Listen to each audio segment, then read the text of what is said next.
السلام عليكم ورحمة الله وبركاته. الجو بدأ يحلو عندنا واحدة واحدة، والدنيا تحرر شوية يعني.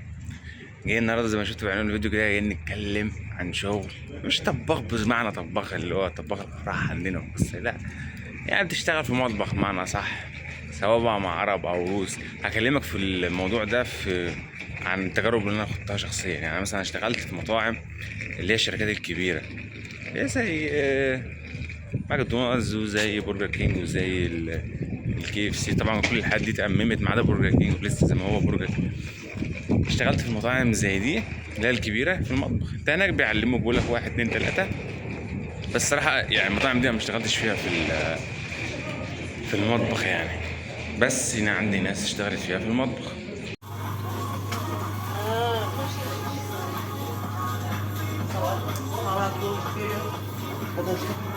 يعني عايزكم تدوسوا لايك واشتراك في القناه. احنا مهتمين وبننزل فيديوهات الفتره دي، عايزين نعلى شويه بقى. كنت اتكلمت في الفيديو اللي فات ان الشغل دايما اللي هو بتاع حقيقة المعيشة في روسيا، ان دايما هنا الشغل موجود ومتاح. بس صراحة ما قلتش ان الشغل اللي موجود، يعني لو انت مثلا ما عندكش لغة، ما عندكش امكانية، ما عندكش حاجة تخليك شغلانة تشتغل شغلانة كويسة في وقت قليل وفلوس كويسة، هتتعب.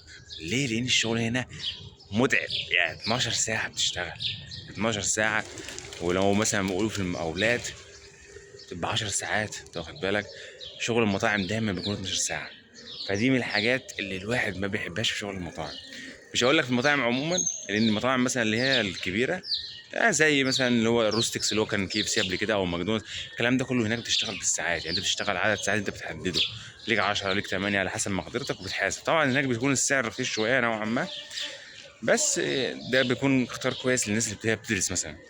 لكن على الجانب الاخر تعالى الشاورما مثلا.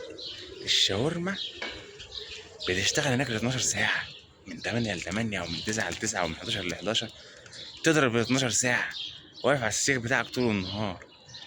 فهي يعني 12 ساعة انت خلاص، انت طلعت من، لو عندك مواصلات وبتاع ومش ساكن جنب الشغل، فانت اليوم بتاعك راح. انت رحت اشتغلت رجعت نمت رحت تاني الشغل، شكر الله سعيد، اليوم اتقفل. اتكلم نقطة تانية بالنسبة للفلوس بتاعتها. الفلوس او مرتبات عموما يا اخوانا بتختلف من مدينة لمدينة، ده اختلاف جذري. يعني حاجة مثبتة، حاجة ما فيهاش اختلاف، حاجة هي موجودة. انت هتروح مثلا قاعد في موسكو غير انك قاعد في كازان، غير انك قاعد في روستوف، غير انك قاعد في مدينه صغيره. فاهم؟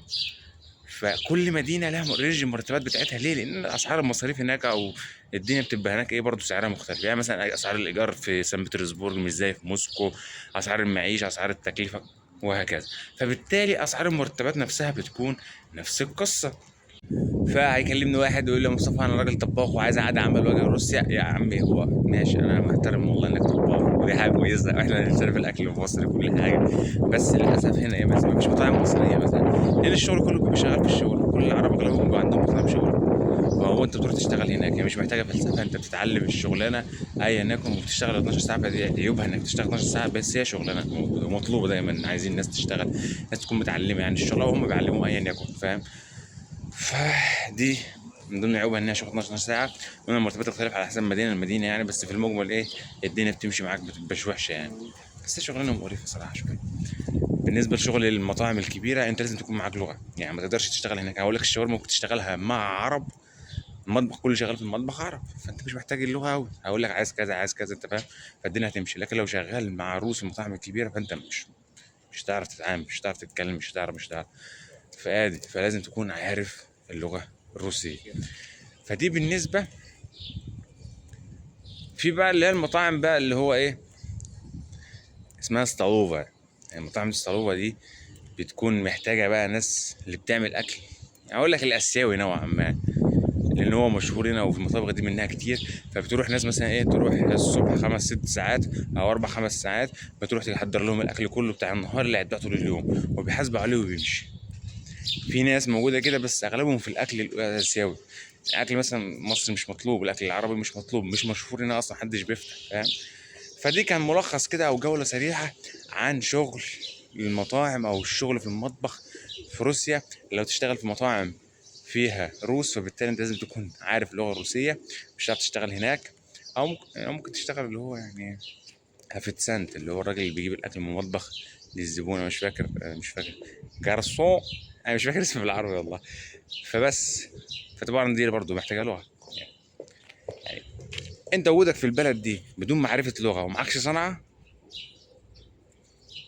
هتعيش وتشتغل عادي، بس هتكون الدنيا صعبة عليك. فبس عشان كده دايما بننصح الناس يا جماعه، عن الناس اللي هي جايه حتى جايه تشتغل، اتعلم لغه اتعلم لغه اتعلم لغه. بس شكرا، في فيديو جديد، السلام عليكم ورحمه الله وبركاته.